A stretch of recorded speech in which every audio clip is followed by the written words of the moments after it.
Bismillahirrahmanirrahim. Assalamualaikum warahmatullahi wabarakatuh. Selamat pagi anak-anakku semua, kelas 7. Alhamdulillah kita bisa bertemu lagi dalam kesempatan yang baik ini. Bertemu dengan Pak Bangun dalam pelajaran IPA. Ya. Alhamdulillah juga kita bisa bertemu dalam pertemuan yang kedua. Dalam pertemuan yang kedua ini akan Pak Bangun sampaikan materi bab 1, yaitu objek IPA dan pengamatannya. Nah, tujuan dalam pembelajaran bab 1 ini adalah anak-anak semua nanti bisa menjelaskan 3 komponen keterampilan proses dalam metode ilmiah, yaitu ada pengamatan, inferensi, dan komunikasi. Kemudian yang kedua, tujuannya adalah kalian dapat menjelaskan fungsi dari mempelajari IPA. Apa sih fungsinya belajar IPA? Atau cuman hanya formalitas saja? Atau cuman ikut-ikutan saja? Nah, yang ketiga, kalian atau siswa dapat menjelaskan pengertian dari pengukuran. Apa sih yang namanya pengukuran? Atau hanya garuk-garuk kepala, kulit? Bukan ya. Pengukuran itu berhubungan dengan matematika. Mengukur ya. Mengukur tinggi badan, mengukur berat badan. Nah, itu salah satu contohnya. Yang keempat, kalian bisa menyebutkan objek-objek IPA yang dipelajari. Objeknya apa saja? Nah, nanti kita juga bisa melihat sekilas. Yang terakhir, kalian dapat menyebutkan hal-hal yang bisa diukur, namanya besaran ya, yang dapat diukur dan yang tidak dapat diukur atau bukan besaran. Nanti kalian kalau sudah belajar ini pasti bisa menyebutkan perbedaannya, mana yang termasuk besaran, yang mana yang bukan besaran. Itu ya anak-anak ya. Oke, kita lanjutkan lagi. Ya, ini objek IPA dan pengamatannya. Nah, kalau kita lihat gambar ini adalah beberapa contoh objek IPA ya anak-anak ya. Yang gambar yang pertama itu ada, ya betul, ada gelas diisi dengan minuman ya, berwarna. Nah, ini berarti kita bisa melihat objek IPA ya, dengan apa ini? Dengan panca indera melalui mata, betul ya, melihat. Kemudian yang kedua ada orang yang berenang di mana? Ya, di laut. Dia membawa apa? Membawa kamera. Ya, dia memotret di bawah laut. Ada yang dipotret terumbu karang, ada ikan-ikan yang dia potret. Ini termasuk pengamatan ya, dia mengamati dengan bantuan alat kamera, betul. Yang ketiga ada gambar apa anak-anak? Ya betul, ada seorang ilmuwan yang melihat benda-benda kecil, mungkin itu bakteri ya, atau virus corona ya. Ya, dilihat pakai mikroskop. Kenapa harus pakai mikroskop? Ya karena kecil ya. Bakteri, virus kalau kita lihat langsung nggak kelihatan. Maka dari itu pakai alat bantuan ya. Namanya mikroskop. Ya, ini juga pengamatan, mengamati ya. Itu anak-anak ya, paham ya? Jadi pertama ini adalah pengantarnya dulu ya, pengamatan. Kemudian bagaimana cara mempelajari lingkungan sekitar? Ya, ini cara untuk belajar lingkungan sekitar ya. Kalian lihat gambar tersebut, ada banyak orang yang duduk-duduk di taman ya. Dia duduk melihat kanan kiri ngobrol. Nah, ini juga salah satu cara mempelajari lingkungan ya. Kita mungkin kalau ingin belajar lingkungan ya kita harus menuju ke tempat itu. Misalkan mau mempelajari lingkungan air sungai ya kita harus ke sana ya. Duduk di situ melihat, mengamati.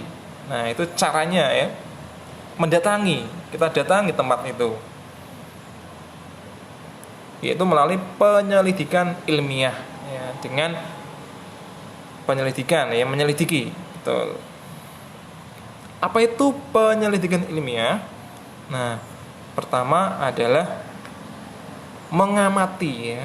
Ya, penting ini ya, mengamati. Pak, kalau ada orang yang tidak bisa melihat, bagaimana cara mengamatinya? Nggak punya, mungkin misalnya dia nggak bisa melihat ya, buta, ya sulit ya. Ya mungkin bisa kolaborasi dengan orang lain ya. Mengamati ini tidak hanya melalui mata, juga bisa melalui panca indera lain, mungkin pakai telinga dengan suara, mungkin dengan kulit kita untuk meraba halus atau lembutnya suatu benda, atau mungkin dengan indera pengecap kita, lidah. Nah ini semuanya berguna ya untuk menjadi proses pengamatan ya. Gambar yang pertama itu gambar apa anak-anak? Ya betul, ada siswi yang menggunakan teleskop atau teropong bintang ya. Dia mengamati menggunakan mata ya, panca indera mata, penglihatan. Dia melihat sebuah atau beberapa bintang dengan bantuan alat ya, pasti lebih jelas ya. Kemudian yang kedua ada gambar anak kecil yang menjilat telunjuk tangannya ya, itu pasti rasanya gimana itu ya, asin ya. Yang ketiga ada beberapa orang yang bisik-bisikan ya, itu adalah contoh dari pengamatan. Betul. Kemudian yang kedua membuat inferensi ya. Apa itu inferensi? Menjelaskan pola atau hubungan antar aspek yang diamati serta membuat prediksi ya. Jadi kita membuat hubungan yang kita amati.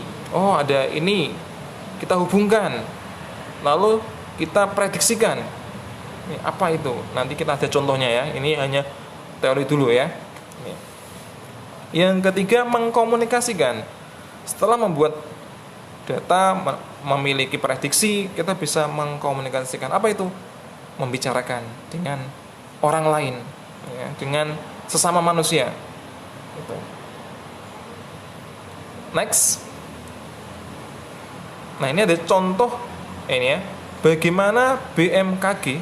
Kalian tahu BMKG? Iya betul, BMKG itu adalah Badan Meteorologi, Klimatologi, dan Geofisika ya. Jadi badan milik negara yang khusus mempelajari iklim ya, cuaca, kondisi di Indonesia, betul, dan bencana-bencana alam ya. Bagaimana BMKG mengetahui besar kekuatan gempa bumi? Nah, kadang sering kita mendengar di media-media online atau di berita televisi sering muncul ya, oh di daerah Jogja ada gempa bumi. BMKG bisa mengukur berapa getarannya. Apa satuannya anak? Satuan dari gempa bumi? Ya, biasanya ada istilah skala Richter ya. Jadi itu satuan dari kekuatan gempa bumi ya. Ada yang sampai 20, ada yang 10, ada yang 5, ada yang 4 ya, satuannya pakai skala Richter ya. Itu. Bagaimana? Pengamatannya bagaimana BMKG?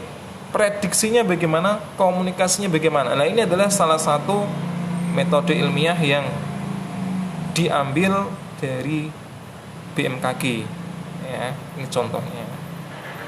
Kemudian sikap apa yang dimiliki oleh seorang peneliti? Ya, kita sebagai siswa-siswi ya, kita sekolah khususnya mata pelajaran IPA, kita harus bisa memposisikan kita sebagai peneliti, meneliti ya. Jadi apa sikap yang harus kita miliki? Yang pertama teliti ya, teliti itu tidak ceroboh ya, teliti.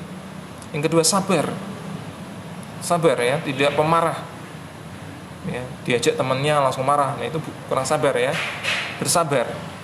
Yang ketiga memiliki rasa ingin tahu yang tinggi, jadi dia memiliki rasa-rasa yang ingin tahu ya, ada sesuatu hal yang ini dia ingin tahu. Nah dengan rasa ingin tahu dia mendorong untuk menjadi lebih semangat dalam belajar. Yang keempat objektif. Apa itu objektif? Objektif itu adalah sesuai dengan kenyataan ya, tidak mengada-ada atau jujur ya. Yang terakhir adalah tenang ya, tidak gegabah gitu. Next. Ya ini objek IPA atau pengamatan IPA. Kira-kira apa ya objek IPA yang diamati ya? Nah, kita lihat gambar di situ ada gambar apa? Ya betul, ada gambar sistem tata surya. Ada bintang, bulan, meteor, komet, asteroid, banyak sekali ya anak-anak. Nah, jadi objek IPA itu yang kita pelajari di dunia itu dari yang besar, apa itu anak-anak? Betul, tata surya itu paling besar ya. Galaksi tata surya yang ada di alam semesta itu paling besar. Kemudian sampai yang paling kecil, apa itu anak-anak? Iya betul, bakteri, virus, jamur. Jadi kita pelajari itu dari yang besar sampai yang kecil, betul ya. Seluruh benda di alam semesta yang kita bisa melihatnya, kita pelajari interaksinya untuk dipelajari pola-polanya, gitu ya anak-anak. Paham ya? Ya alhamdulillah kalau paham. Kemudian ilmu pengetahuan alam itu dibagi menjadi beberapa cabang. Ya, ini ada cabang IPA biologi. Nah, ini pasti tahu ya anak-anak ya. Biologi itu mempelajari tentang ya alam sekitar ya, tumbuhan, tanaman, makhluk hidup, itu biologi. Kemudian yang fisika pasti mendengar ya. Kalau di SMA ini biologi, fisika, kimia ini ada satu mata pelajaran tersendiri, tidak digabung ya. Kalau di SMP kan digabung ya, IPA, nanti ada fisikanya, ada biologinya, ada kimianya. Nah, ini. Kemudian fisika itu yang mempelajari tentang kondisi fisik benda atau suatu zat ya, dipelajari. Kimia ini kondisi dari unsur-unsur penyusunnya ya, atom, molekul ya. Kalau yang keempat ini kita di SMA tidak mempelajari ya, hanya sekilas saja. SMP juga tidak banyak, yaitu bumi dan antariksa ya. Ini nanti masuk di bab tata surya kelas 9 yang bumi dan antariksa ini. Betul. Next. Ya, mengukur ya. Nah ini. Bagaimanakah cara mengukur ya? Bagaimana pengukuran merupakan bagian dari pengamatan? Nah, kita dalami dulu istilah dari pengukuran. Mengukur ya. Apa itu? Membandingkan suatu besaran yang diukur dengan besaran sejenis yang dipakai sebagai satuan. Contohnya, itu ada gambar, ada seseorang mengukur panjang meja dengan tangannya ya, anak-anak. Pakai jengkal tangannya.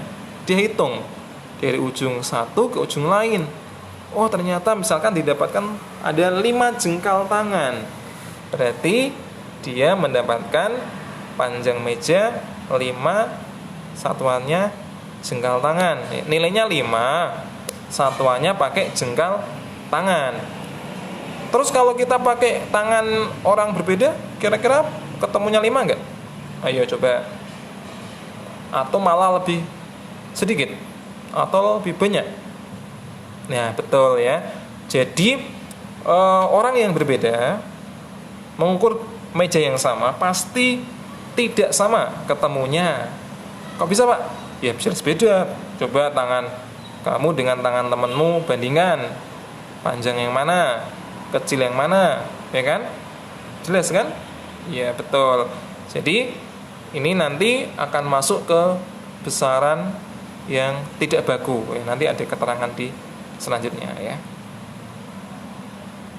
Nah, itu ya.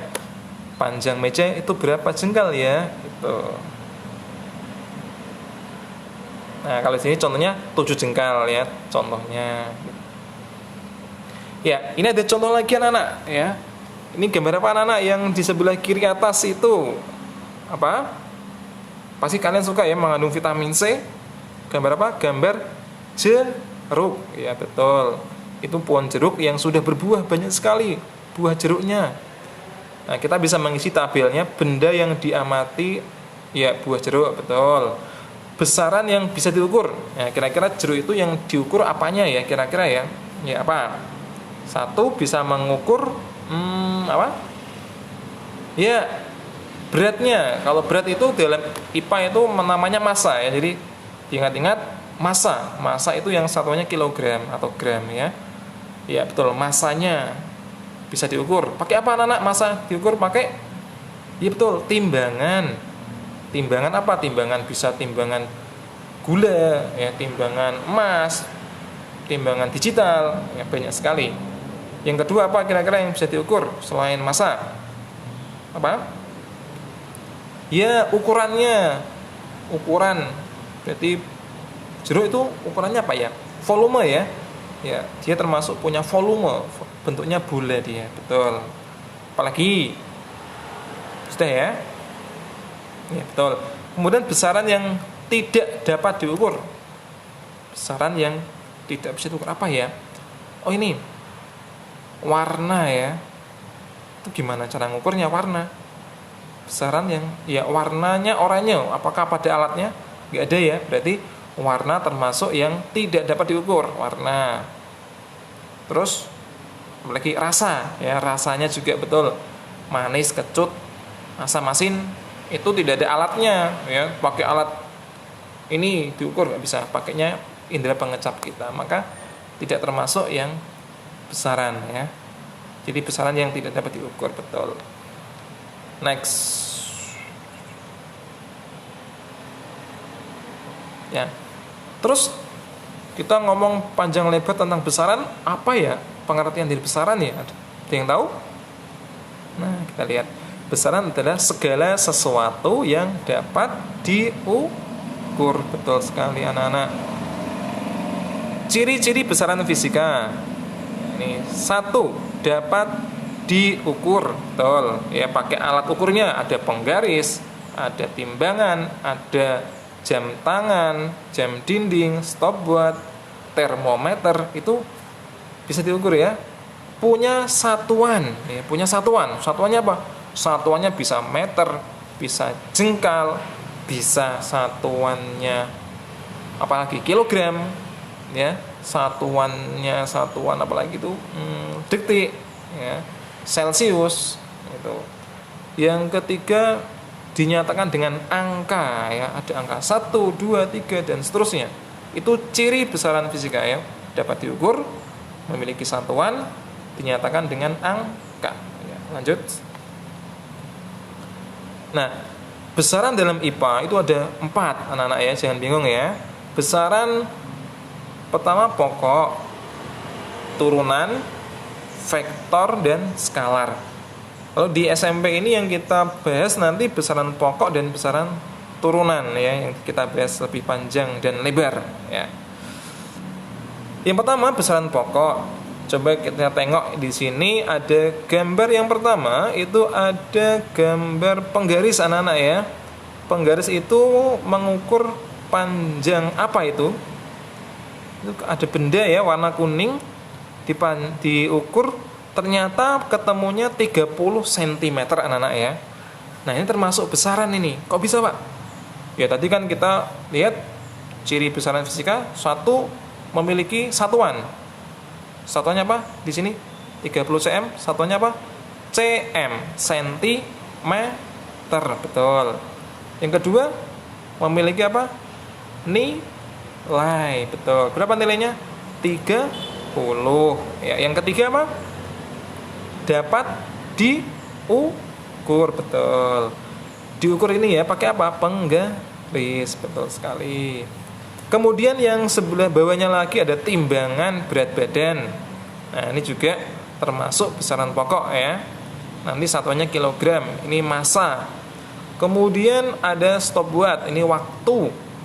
Stopwatch yang digital dan ada yang manual. Yang ada anak sakit ini ya pakai apa itu? Pakai alat namanya termometer. Untuk mengukur apa anak? Untuk mengukur suhu badan ya. Kalau suhunya tinggi berarti dia sakit. Kalau suhunya standar 36 37 berarti suhunya normal ya. Sekarang ini kan banyak ya ketika kita masuk ke sekolah kita SMP Selangsung 1 Semarang atau mau ke mall-mall, biasanya di pintu masuknya itu udah ada satpam ya yang siap membawa tembakan ya, siap menembak dahi kita gitu ya, diukur suhunya. Nah, nanti ketahuan suhunya berapa. Oh, kalau 37 ke atas nggak boleh masuk. Kalau 36, 37 ke bawah itu boleh masuk. Kenapa kok gitu? Ya, tadi kan indikatornya kalau suhunya tinggi pasti sakit ya. Takutnya nanti kalau membawa virus corona, maka ada warning atau perhatian khusus gitu. Kemudian sebelah kanannya termometer ada apa itu ya anak-anak ya? Kok gambarnya lucu ya? Ada jarumnya, ada kayak mainan game ya. Kayak apa itu anak-anak? Yo, yang ini gambar apa kira anak-anak ya? Ini gambar apa ya? Yo. Ya betul, itu gambar multimeter atau ampermeter boleh. Alat untuk mengukur kekuatan arus listrik. Nah, namanya ampermeter alatnya. Itu biasanya dimiliki oleh tukang-tukang elektronik atau listrik gitu. Mengukur arus ya, arus listrik. Kemudian yang bawah lagi yang ini, nah ini anak-anak, ini namanya senter ya, senter laser ya. Itu mengeluarkan cahaya laser. Nah, di sini berarti ada namanya istilah kekuatan cahaya. Namanya intensitas cahaya. Ini salah satu besaran pokok ya. Itu. Next. Nah, di sini bisa kita buat tabelnya. Ada 7 besaran pokok dan satuan dalam internasional. Ya, anak-anak coba bisa ingat-ingat, dihafalkan, kadang sering keluar di ujian nasional atau ujian semesteran ya. Di sini yang pertama ada panjang, satuannya meter, alat ukurnya penggaris. Yang kedua massa, satuannya kilogram atau kg, alat ukurnya neraca. Yang ketiga ada besaran waktu, satuannya sekon atau detik, alat ukurnya stopwatch. Yang keempat ada besaran suhu, satuannya Kelvin. Ini satuan internasional ya anak-anak ya. Kan ada Celsius ya. Kalau Celsius kan dipakai di Indonesia. Kalau yang Kelvin itu semua dunia memakai, semua negara memakai ya, Kelvin. Alat ukurnya termometer. Yang kelima kuat arus listrik, satuannya ampere atau ampere atau A. Alat ukurnya ampermeter. Jumlah zat ini satuannya adalah mol. Yang terakhir intensitas cahaya, satuannya kandela, alat ukurnya adalah light meter. Betul ini anak-anak ya. Dihafalkan ya dengan ingat. Kemudian ini ada contoh lagi nih. Ada contoh ini percakapan ya. Bu, saya mau beli beras. Terus ibunya menjawab, beratnya berapa kilo neng? Jawabannya 2 kilogram saja bu. Nah kira-kira percakapan itu sudah betul menurut IPA atau ada yang salah anak-anak? Coba dipahami ya. Apakah ada yang salah? Ya betul, anak-anak pinter kalian ya. Mana yang salah anak-anak? Ini bagian ini yang salah ya. Ini anak-anak ini. Nah beratnya ya, beratnya itu bukan beratnya ya. Kalau kilogram itu bukan berat. Tapi apa anak-anak, kita coba tengok lagi yang tadi, slide tadi. Kalau berat itu, nah bukan ya. Kalau kilogram itu nama besarannya massa ya, betul, bukan berat ya. Nah, jadi ini salah percakapannya ya. Harusnya ibunya itu bilang masanya berapa kilo neng, itu baru benar. Oke, paham anak-anak ya.